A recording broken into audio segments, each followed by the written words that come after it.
I invite your attention to the first 11 verses of Habakkuk chapter 1. Habakkuk begins with this cry that I'm sure you have probably cried or prayed before. How long, O Lord? I've prayed that. When we experience discomfort, when life doesn't seem to be going our way, when we struggle, when we suffer, when we go through persecution, how long, O Lord? How long shall I cry out for help and you will not hear me? The context is God's people around 640 BC. The northern kingdom of Israel has already fallen some years before this to the Assyrians. The southern kingdom of Judah remains. The context is God's people around 640 BC. The northern kingdom of Israel has already fallen to the Assyrians some years back, but the southern kingdom of Judah still remains. Habakkuk looks around at the southern kingdom of Judah. He looks around internally. These are God's people, among God's people. He sees violence. He sees corruption. He sees wickedness everywhere. The law seems paralyzed. Justice seems twisted. The few that are righteous, they seem persecuted. And he simply cannot wrap his head around why God appears so silent, so passive, so inactive. Why is God just looking on while evil prospers in the land of his people? Well, that's a question that Habakkuk poses to God, and he gets his response. God responds. I must warn you, Habakkuk, it's not the response that you are hoping for. God says he is raising up the Chaldeans. We know them as the Babylonians, a cruel and a violent empire that is going to bring judgment upon Judah.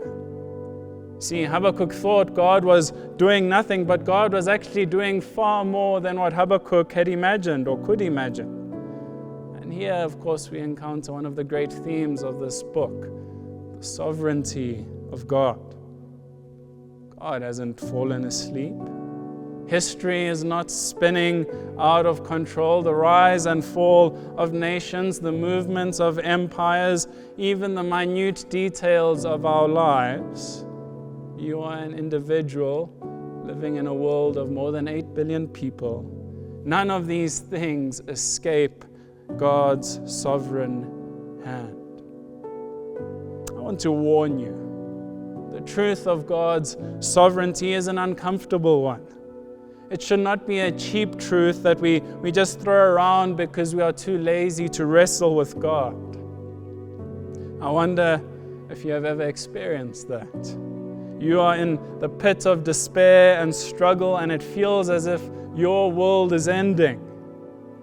And then some well-meaning Christian comes up to you and says, God is sovereign.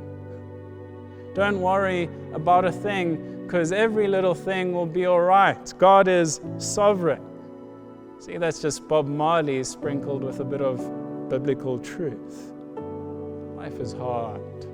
Christians don't get to skip over the hardness of life just because they are Christians. And we should not offer each other cheap platitudes. That's not the way forward. But with our Bibles open, prayerfully, tearfully, with deep honesty, we ought to struggle and wrestle with these things. See, I'm not trying to brainwash you into having a smile on your face because every little thing is going to be all right.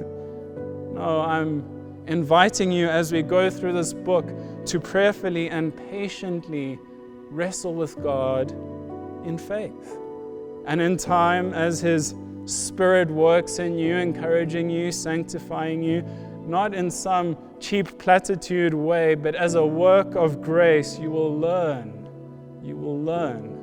to find comfort in the sovereignty of God.